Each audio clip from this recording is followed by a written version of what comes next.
Hi guys. Welcome back to Without a Candle. Yep. So, Karlie and Carla here for those that don't know. But we typically answer to both. Yeah. And sometimes I call myself Karlie. I'm sure. Same. Yeah. Yeah, I call myself Carla. It just depends on the day. Yeah. But we have fun with it, so it's fine. But we wanted to jump on and share probably a little bit of a shorter podcast for this episode. Um, but much needed, right? Yeah. Especially in some days where we're doing more, where we're going to be out doing more. Being And around that's your reminder. people. Yeah. So, energy hygiene is the topic for today. Yeah. What is it? So, I mean, if you think about your physical body and how hygiene and how you take care of it, and how sometimes you don't do it for yourself, sometimes you do it for others. Yeah. That's the same concept. Yeah. And sometimes they do overlap. Okay. Yeah. So the same thing as like brushing your teeth and showering and stuff like that. We need to take care of our energy, right? Yep. So, that could look like cleansing, that could look like shielding. So you had mentioned brushing your teeth. I mean, sometimes good hygiene is watching what you say, right? Or paying attention to what you hear, or what you consume. Yeah, what you consume. Whether that's hearing, whether that's seeing things, eating, all of the things, touching. Because we were just talking about parasites today. Yeah. Yeah, that's typical. Yeah. But I mean, there are energetic parasites too. So on that same concept, maybe I'm gonna try extra hard right now not to squirrel and not to like have some side quests. So energetic hygiene. It could also be showering, right? Like I had mentioned in the previous episode, I start each day with a shower. Almost 365 days a year because it's a good way for me to reset from the day before, right? Especially for myself personally, Carly, because sometimes I take the day's happenings into the night, into my dreams, right? And there's more on that later. So then working in your dreams, and it's not okay. That's a whole nother podcast, though. But you had mentioned cleansing, shielding, grounding, all of those things. Some people do need physical things to help their hygiene as well, like your head coverings. Um, so yeah, do you have questions, or do you want to share a little bit more concepts of that? So when we think about like cleansing our body physically, like with a shower, we can think of that the same way as we would smudge ourselves, right? That's clearing. The shielding, we can do, practices ahead of time to try to, set wards or whatever. So smudging, if you're gonna cleanse yourself without using any tools, what would you do? I'd probably do the white scan. Okay. Like physically just wipe it up. Just wipe. Physically wipe it away. So you are the tool. Because that's what the podcast is, right? Oh, yeah. And then so for me, sometimes it's just, I can visualize the detachment, like that's not mine. And then sometimes I do that in Reiki. Yeah, after Reiki. But you can use that anytime. Oh, yeah. I love dropping my hands to my side, putting my palms to the ground. Nice big breath. That is not mine. And just remembering that what is mine will stay with me no matter what I say. Yeah. Right? Yeah. Kind of calling that back. So what else? So shielding, how would you, in your practice? So I recently started wearing a head cover, so a little crocheted bandana.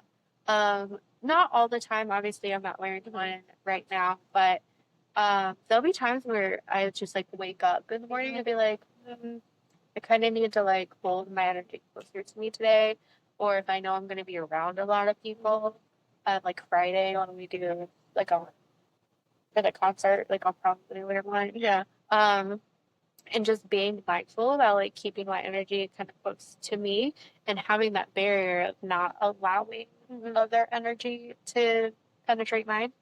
And then also like grounding, like if I can't, I can visualize myself grounding, right? So my And- feet. Yep. Yeah.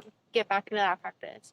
So, in what situations do you think that we would need to be more mindful about our energy hygiene, and like why do we need it? Like, Well, so sometimes, like showering, we need it for other people. So if I'm having a shitty day and you're not, how is that okay for me to allow my shitty day to affect you? yeah, So just the same, if I hadn't showered, how is that okay for me to allow my BO to affect you? Right? It's not. It's not okay. right, So sometimes you practice good hygiene for the others in your life that you care about, right? Yeah. It doesn't mean that if you're coming in for consult or for an appointment or for something else like that, that you can't be shitty in that moment. At some point, it's our responsibility to absorb or protect or block someone else's shitty nature. Yeah. Right? Yeah. But some people just carry a bag of shit with them wherever they go. right, Yeah. And so, Deep. man, yeah. And then so Karlie had mentioned shielding, that sometimes she wears a head covering. But if you're not using any tools or materials, or you forget it, right? yeah, You can visualize. You can Yep. visualize your head covering. Some practices, going back to that, the Reiki teachings where we grow that ball of energy. And perhaps you grow that ball of energy in such a sort where now you can step into it, right? And that's a shield. I forget about like that's the thing. Yeah, we need to do Yeah. those classes again. It's been a minute. Even if you're not a Reiki practitioner, coming to those classes, they just share a lot of awareness and a Yeah. lot of outside the box practices. Right. Yeah. Yeah. I think they're good. But so then there's things that you can do ahead of time, and making time to do that ahead of time, right? So what are some ways that you prepare going So- into? I want to Yeah, go ahead. put a pin in that. Sorry. And I want to revisit the like why we need it, because there's other situations that we touched on that maybe we can't control, right? So, for example, we're going to a vendor event, right? There's going to be so many people around. Yeah. There's going to be so much noise and all the things, and sometimes even with having preventatives in place, it's energy still gets to us, right? Yeah. So we need to, even maybe before we even leave the square or get into our car or whatever, we take a moment and ground ourselves and check in with that hygiene, and like, so we don't bring it home. Like, how many of us leave a work environment or leave something that is just so high energy because there's just so many people that we come home and we're just so overstimulated that we're shitty. So typically, No. yes, I get that. So typically in an event situation or a larger crowd situation, if someone, this is going to be weird because I don't remember shit usually, but if someone has gotten to my energy, then I can usually remember what they look like. And I can usually remember what they feel like. Yeah. So just like with Reiki sessions, I'll get my vehicle or on the walk home, or just visualize that this is me, that's them. That's not my energy. Yeah. So I don't take them into another moment. Right. Yeah. My biggest thing is usually my overstimulation doesn't come from like one person. It's the high energy of Yeah. thing. Like, I don't know why and it's probably not this lifetime that I'm supposed to understand it, but my body physically absorbs all of it. Like the noise, the humming, the people just walking past me, like just the high energy of just so many people in one So I'm space. curious if you put in your calendar a specific time to sit down, because you were part of the energy, the Reiki classes and Yeah. the energy ball. So you kind of sort of what Yeah. I'm talking about. So I wonder if you sit down and some time to create that energy ball. How I'll feel. Yeah. I'm gonna do that. Like, Yeah. that sounds like fun. And I'll come back I'm and report. curious. Yeah. Yeah. Okay. So we'll make sure that's on the to-do list for Friday. So many intriguing thoughts, huh? Yeah. Yeah. I love it. I'll hop on that. Yeah. So, another situation, maybe like you had mentioned a specific person. So what if you have different ideologies with people and you have to be with family? Like Miss Aunt Carol, we'll just say, make up a fictional character in Summit, in her shitty casserole. I don't know why that popped in my head, but it was spinning. But you're at a family event, Yeah. right? So you're leaving that family event, and she's made some comments that doesn't resonate with you, and now you have to cleanse. Now you have to check in with your hygiene because it feels icky.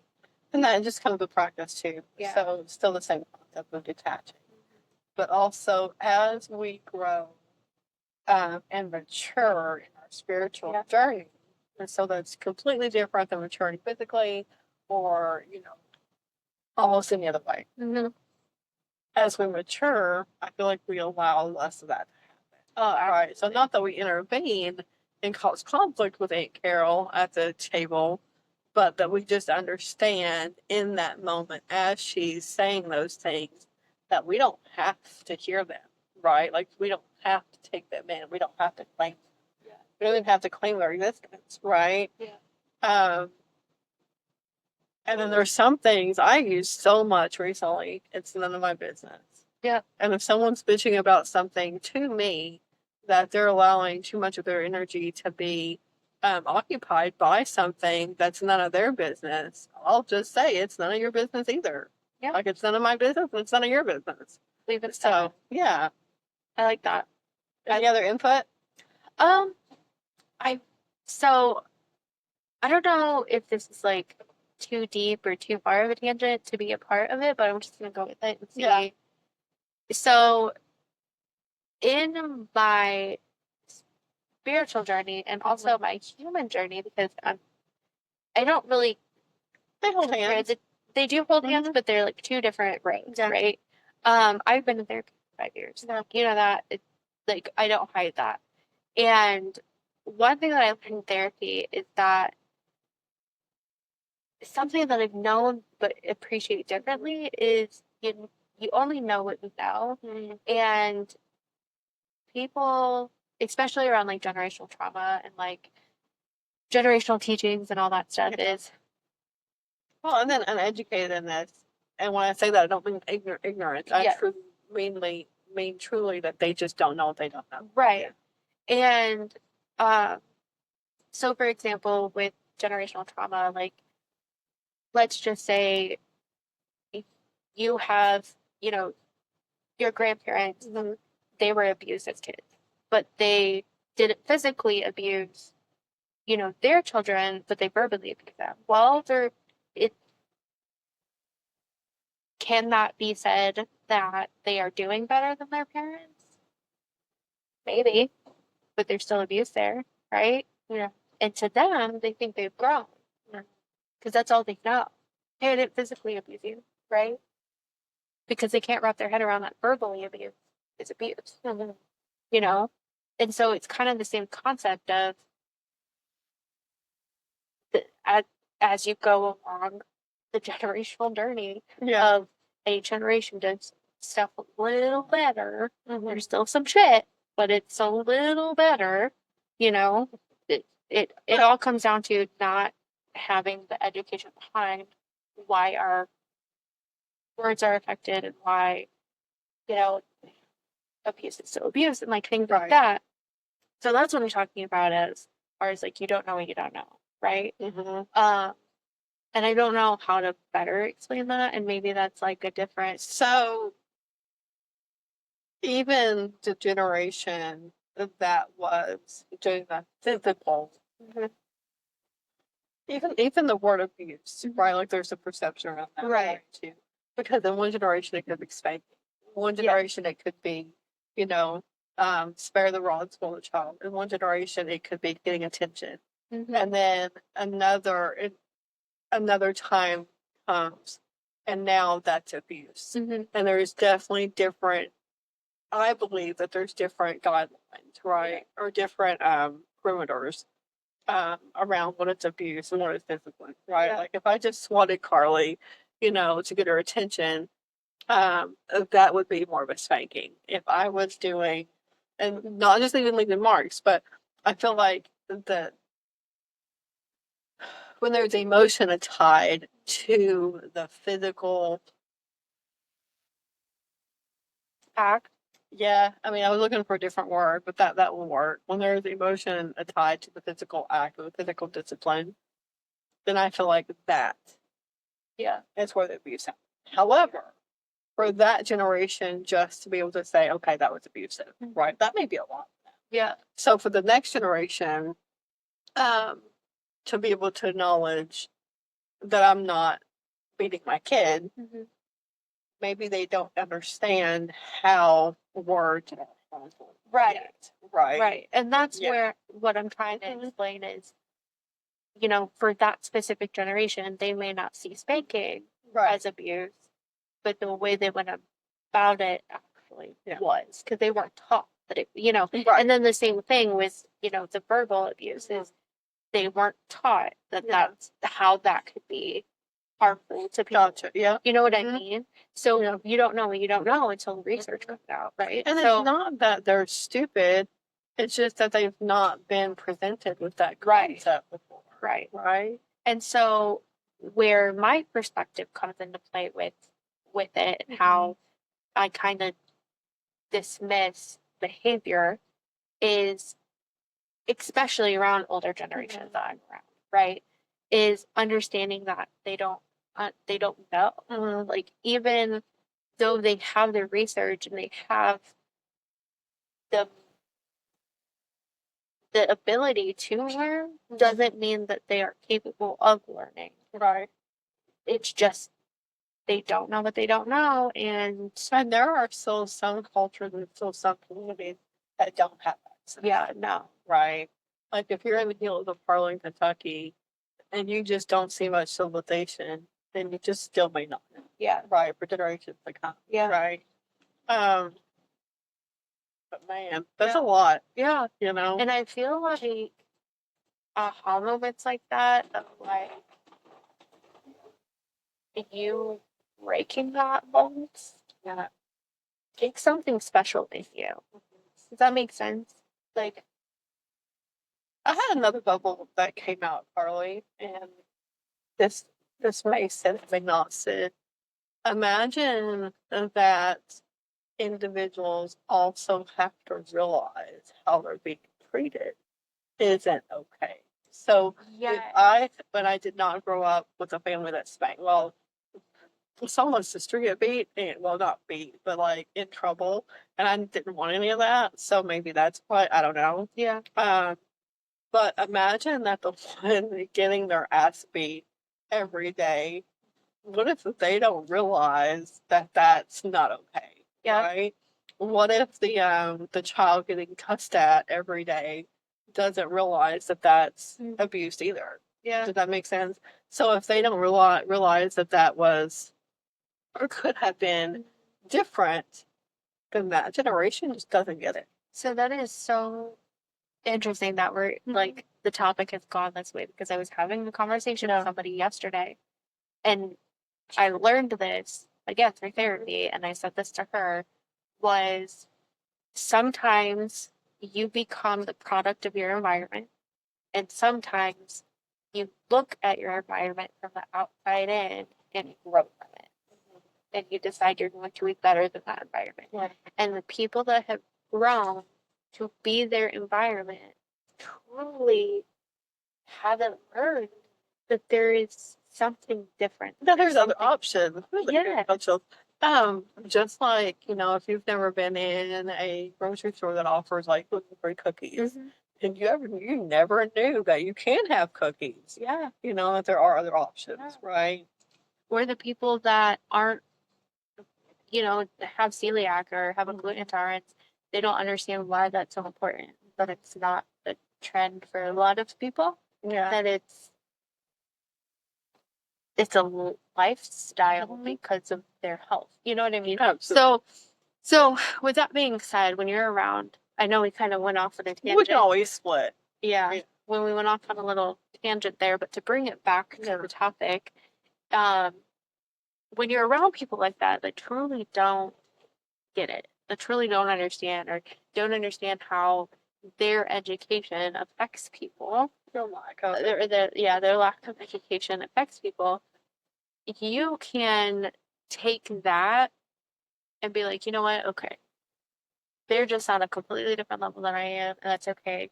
And I'm gonna sit here and be like, that's not mine. You don't have to spend Yeah. time on that energy. And I just want to go back and revisit the word that we use about education, first being educated. That doesn't always mean you have to finish high school, you have to go to college to be able to understand these concepts. We get educated in lots and lots of ways. Oh, yeah. Through conversation, just life, right? Forever student. Absolutely. I have learned a lot outside of the school system. Yeah. About being a better human. Yeah. So, and it sucks because a lot of this stuff is not all of it. I'm just going to say all of it is not taught in school. You have to seek out this type of stuff to learn it and to understand it. And yes, most people are born nice people, but when you are in an environment of, so it just happens sometimes. yeah. But I think your phone's dying. yes, it is, and that's okay. Because we're done. Yeah. Well, let's wrap it up then Real if you want quick, to. yeah. Good. So- Last thoughts. That's a quick little aha moment of today. We probably can't use TED Talk because we're not on TED Talk. Yeah. But Tiny soapbox tidbits, moment or whatever yeah. you want to call it. But anyway, we appreciate you always. Did you have any closing words? Just let us know how this felt to you guys. I know it was kind of a little ramble, a little scattered, but that's okay. Yeah. But let us know how it resonated with you, and if it didn't, and we want to hear about that too.